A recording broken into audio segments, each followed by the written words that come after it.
I mean that from both an attendance perspective and from a relaxation perspective. There's a reason we don't have to take a moment. And we have released Magenta 2 just a few months ago, and it was at November 2015. And we have spent tremendous amount of time and efforts to make Magenta 2 easier for backend and front-end developers to work with.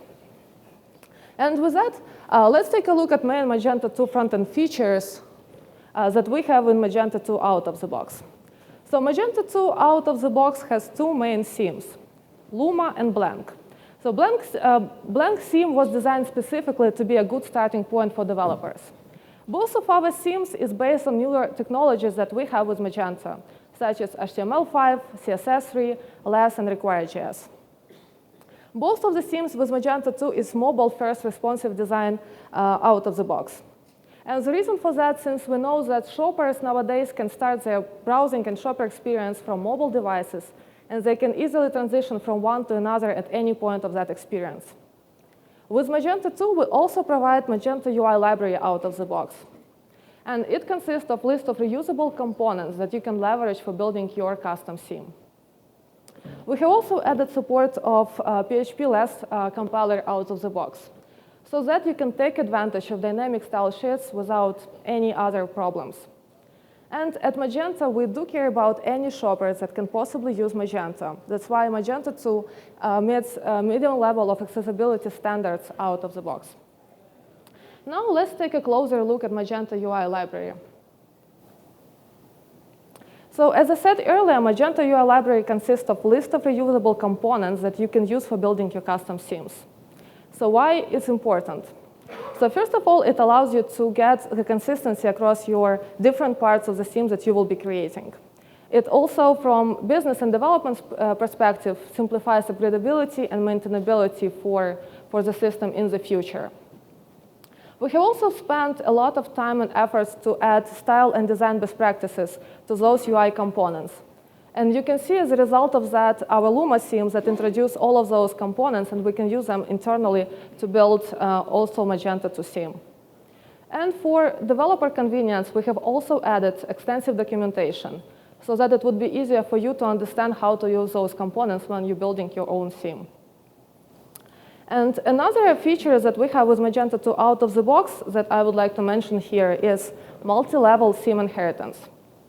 We know that when e-commerce store launches their store or their main theme, there always will be the cases when you need to make some modification to your custom theme. It can be for the holiday or for any other occasion. So with this functionality, you can easily specify the changes to that specific theme for that specific occasion. And again, there's like two main benefits that you can get from using this functionality. The first of all, it simplifies customization again, because you just change that part of the theme that you would like to be changed for that occasion or holiday or whatever it is. And it also simplifies maintainability. So basically, overall, it saves, again, time and money for people that will be using the functionality and for you as developers when you will be developing the theme. And also, obviously, it allows store to be as quickly as possible changed to the new theme. And there are many more features like that in Magenta 2 front-end development experience. But before we dig into all of them into the details, I would like to provide you feedback from our very first Magenta 2 merchant beta customers. And what it is that within the short period of time, with all of the features that you have in Magenta 2 out of the box, you can create unique and mobile-optimized brand experience. And while doing that, you will be more focused on creative parts rather than actual coding. So I hope that all of that excites you to the same extent as us. And I would like to introduce Vitaly Karatun, who will tell you about all of those features that we also have in Magenta 2 out of the box. Vitaly?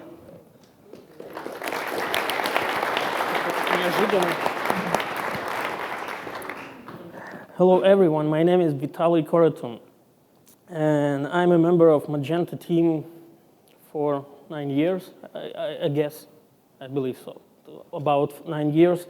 And after 7 years working in Magenta in ECG team, expert consulting group, I've made some decision and changed team to product engineering. And now I can say that after 9 years, my feelings are very sharp, and it's really a lot of challenges still working in the company that growing so much within each day from year to year.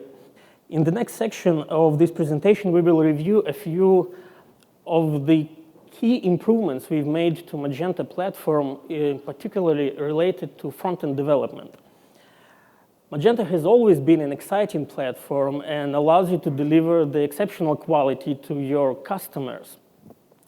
And I don't want to compare here Magenta 2 with other platforms, but I'm confident to say that when it comes to front-end development, Magenta 2 is extensively improved system comparing to its predecessor, Magenta 1. And if you're already familiar with Magenta 1 front-end development, you may have questions. So what I need to know to start developing my theme for Magenta 2, or maybe more important, what you need to know to do that right. And here I am for your service. So let's review these key points. So first point to know that Magenta 2 theme is a standard Composer package.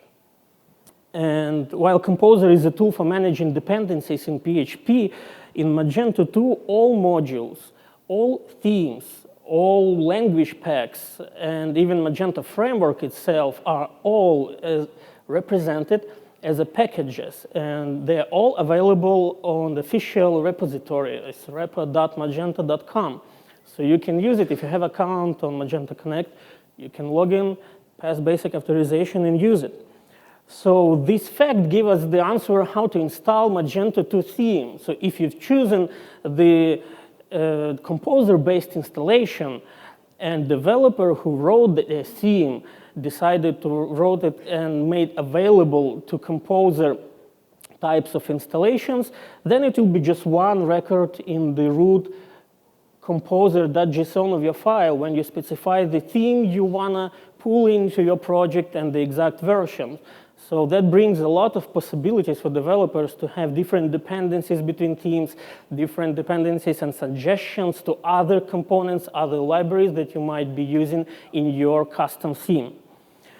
And it's very important that content of the theme is not required to be relocated after installation to some exact, very important folder in Magenta, like it used to be in Magenta 1.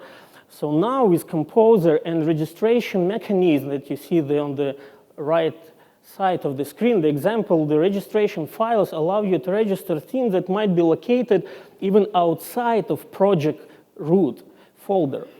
And then it so could be shared between multiple instances on the same server. And Composer improved Magenta a lot. And among other parts of Magenta, themes also derived benefits from Composer. When developers first time look to this structure of Magenta modules, they notice that they see much more folders in it. So unit tests, internationalization files, all there inside modules. And the important thing is that view files, all design files, are also now inside the module. Templates, XML layout files, JavaScript, LESS files, all there. And as a result of such transitioning, you can see that the themes now are much more lighter. They don't have that much files. They have only few LESS files, a couple layout update files, probably images, maybe fonts, and that's it. So that gives you a good possibility to skip inheriting when you start developing your theme for maybe for Magenta Connect or for end project. You can skip inheritance from reference theme, and you can really start developing your theme from scratch, especially if you have in mind to use some homegrown UI framework for style and CSS. And now let's have a look on the directory base. That directory brings very good news to those who have requirements to share user interfaces between admin panel and frontend. So if you need to render the same user interface in admin panel and frontend, just put these files to base folder, and they will be accessible to all areas, admin HTML, frontend, and maybe other custom areas that you might create with Magento 2. Because files located in this folder are shared. Okay, go next. Normally, developers don't want duplicating files between themes. And that's a very good intention. And that's logical, because once you copy and paste some file from original theme to your custom theme, you need to pay attention when you upgrade to new version. You need to check, manually reviewed, made some adjustments. So that's hard. And in Magento 2 engineering team, we follow the basic rule: do everything possible to allow developers customize Magento 2 without necessity to copy or modify original files. And this concept called code granularity. Why?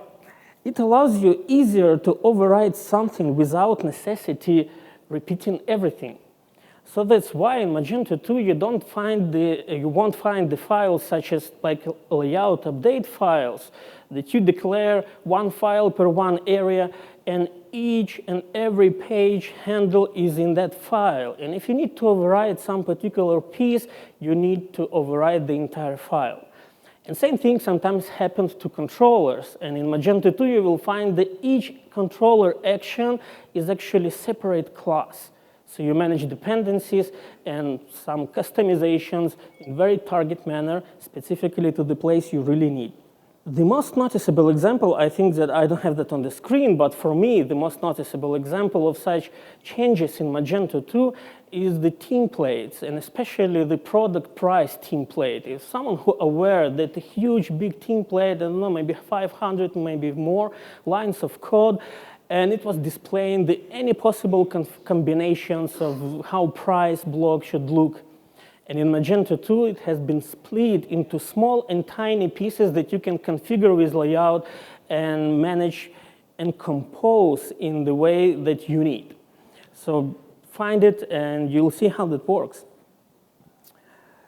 But let's return back to layouts. Let's have a look onto this example you see on the screen. How we can determine the structure of UI elements rendered by this block. So can someone tell me how that looks? Apparently no. We need to have a look into the template associated with this block. And same thing is happening when you need to customize such a block. The only thing you can do then is to make a hard copy of original template. So in your custom template, you have possibility to apply any changes you need. How to avoid copy and paste in this situation? With the example you see on the screen, that's impossible. As always, something simple is the key. I like this rule. And in our case, the simple thing is containers. Containers have been added to Magento layout a long time ago. But I believe that developers undervalue this feature we have in Magento 2. Container is not just a replacement for the basic block with the basic template that allows you just to iterate through all nested elements and output one by one the content of these elements. Not only that. In the first row, containers is the tool that makes your block, widget, or entire page customizable and extensible without necessity to touch the original files. So now assume that that template being produced that kind of complex UI structure. How you can define that block in the manner that will allow other developers to not touch your original blocks, original layout files, and original templates? So first thing you can do, and assume that after this presentation you will do to all blocks that you have been created so far in your lifetime, just add containers inside as a list. I'm pretty sure that after that, developers will have close to zero reasons to overwrite your template. Because if you let developers to embed their custom content into your blog just by like this, just by doing such a containers, give some appropriate names, mention where they're supposed to be rendered in your root template, so developers will extend your blog easily. And just keep reminding yourself that you are not alone in this world, and think other developers who may just cry when they look into your blog declarations with just one word, blog template, that's it, I'm done. I don't want you to embed something inside. And you can do even more. So that's some best practices I want to share with you, that the ideal situation when all logical units of the complex block represented as a nested blocks located in the containers. So now developers, when they see this structure, they clearly see that some pieces of your complex widget are located in the containers that they can easily move around, and the functionality will still be working well.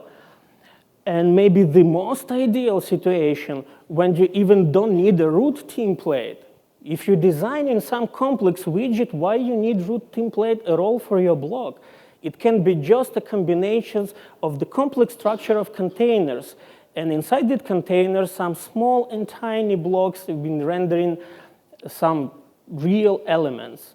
So having these kind of layouts, you will introduce the zero possibility to, not possibility, sorry, but the zero reasons to touch your original templates and files. Okay, maybe some of you can have questions. So how about performance? So when I split my content and that I'm supposed to output in one block and one template into multiple pieces, will it affect the performance? Not really, especially if you, again, have in mind one very important concept. Pretty all, or maybe you can say all layouts are supposed to render public content. They're not supposed to render the private content that can't be cached on the proxy servers. So then, doesn't matter how many blocks you're going to render in this particular example, that all will be cached in block cache, then it will be cached in built-in cache or varnish cache, and it will live a long life. But then the key concept, do not mix the private content with the public content. So following these basic and simple rules, all things are easy.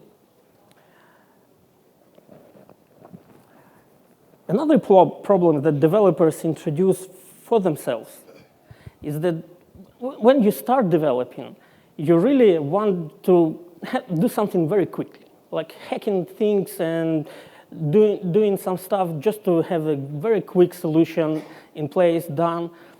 And as one of the exercise developers do is they just hard coding some stuff, hard coding configuration in templates and JavaScript files everywhere. But once theme is considered as ready to go and it does have templates and JavaScript, I encourage you to perform another exercise. Just go through all templates and JavaScript and ensure that you don't have hard-coded configurable settings in your templates and JavaScript files. Why? Because in Magento 2 we have the feature that gives you yet another reason to do not touch original templates and JavaScript files. This feature called theme variables. So theme variables are defined in view.xml files available to any theme and any module. So you can extend this configuration. That configuration will be merged across whole modules and themes, taking into account the inheritance of these themes. And then all these variables will be available for you in templates, in blocks. And you can easily pass these variables also to the JavaScript components, as we will see later on one of the slides. So use variables, learn it, how that works, very easy, simple. As the example on the screen, you can go to the catalog module and see how gallery template looks like. You don't see the hard-coded values in templates, either you don't see them in JavaScript files because they're all in XML files, so you can extend them easily.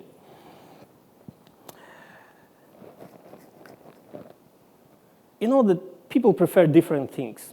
And we know that while in Magento, that I'm saying you, that's really true. In general cases, we encourage people to avoid using multiple technologies in one project to perform similar operations for consistency purpose and short learning curve purpose. But there are certain appropriate places in any application where diversity is much more appreciated than single option available. And one of these places is rendering engines or template engines. In Magento 2, you can have multiple templates engines working all together. Just use another line of code in di.xml configuration file and introduce your lovely template engine, associated maybe not to HTML file format, but Twig, Volt, Blade, whatever you like, or your homegrown format. You can easily introduce this to Magento. Just pull it that from the Git or packages your third-party tool and write adapter with 5 simple methods to implement, and you've done. Enjoy it and use it if you wish. Another sensitive topic. CSS pre-processing is the way to extend the CSS language. Okay, we know that. It adds features such as variables, mixins, some other features, depends on the format you've chosen these, like less or sus or stylus or something else. And as always that happens, different people prepare different preferences. And on the screen, you see an example how you can extend the list of available preprocessors for CSS files. So it's really simple like this. I know that for a couple of years, I'm presenting slides, and all the time they're different. But this time, it seems like close to final, because if you want to get more information, go DevDocs. We have official public examples and documentations how to embed your custom CSS preprocessor. And that's really that much lines of XML configuration. So if you wish, you can use any of those, and you can build the chain of the alternatives and sort them properly so you can have multiple files served by different preprocessors. And yet, we should acknowledge that the option we have out of the box, Magento, is attractive. As for me, more attractive than others. I'm referring to Magento 2 LESS framework we use in Magento. Developers who made decision to build design theme with Magento UI framework will get enough bonuses. They have 3 types of compilations of these files. Is server-side with PHP, server-side with JavaScript powered by Node.js, and client-side with official LESS preprocessor.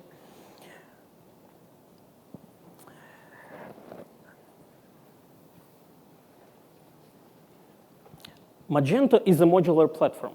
You know that? Okay. And I have for you another statement. Magento is a modular platform.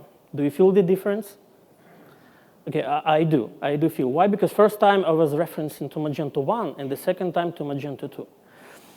And the good thing about Magento 2 version number 2 that you can apply this statement to JavaScript, and that thanks to require.js technology we use. So that's really simple, as you see on the screen, that one global function define, list all dependencies, write your code, and all JavaScript files will be loaded asynchronously. You don't care, you don't mention these files in the head section of your page. So that's really cool. And also, you see the example on the screen how you can use the JavaScript without inline scripting at all. Don't inline script. So data image init attributes allows you to initialize any component on any DOM element, and also allows you to extend it easily. As you see on the screen, there is no reason for you to touch original template if you want to extend the original configuration. Just define everywhere on the page the special script type text x Magenta init, refer to the somehow to that element, and extend the configuration. Since that declarative framework, it will merge that configuration before initializing that component. And also one tiny feature that we added to Magento 2 for localizations is that now we support localized static content. So if you locate files into special subfolders internationalization and then locale code. So then publication process will take these files into account. So for each locale, you can have static files, which are also could be localized. And on this screen that mentioned multiple times already today, that front-end development is something that really changing and evolving continuously. And especially JavaScript is changing and requiring us to use new technologies like from day to day, again and again. And if you're excited about ECMAScript 6 modules, arrow functions, template strings, classes, then you're probably already using these technologies because you have polyfills, shims, and transpilers available for these purposes. So you can use them and pay attention that in all browsers that work smoothly. While the good question, can we adopt these technologies to Magento too? Sure we can. But our motivation is to not use the most recent bleeding edge technologies, but our motivation is to provide stable and reliable product. With technologies which have been proven their advantages for years and accepted by the majority of the community. So sometimes people are arguing, okay, it's Grunt or Gulp, System.js or Require.js, Lodash or Underscore, like Aurelia or Knockout. And such debates are not going to over forever. So they will continue, and they really elevate us to next level. But how we can define the appropriate moment to shift and lift us to the next level? Because the ECMAScript 7 is already on the way, while we are not adopted properly even ECMAScript 6. So I think only community can decide this stuff. So that's why I encourage you to join community we have on GitHub, on any other official resources, and participating into discussions, participating into providing maybe some tools and some even like pull requests already with some ready solutions to us. If you think that you don't influence to us, that's wrong, because when I need to encourage some developers to do proper things, I just go and show to the line of code because would you think that Marius will write something really good about that line of code in his article? Or Intuitive will mention something positive in their awesome articles in the internet? And if not so, then think twice. Because we keep in mind that developers need to get something that they expect. So if you're interested in hearing more about the specific details of the changes we have in UI components, asynchronous JavaScript rendering, I invite you to the Wednesday session when we will talk about UI components and in-browser rendering mechanisms we use in Magento in particular.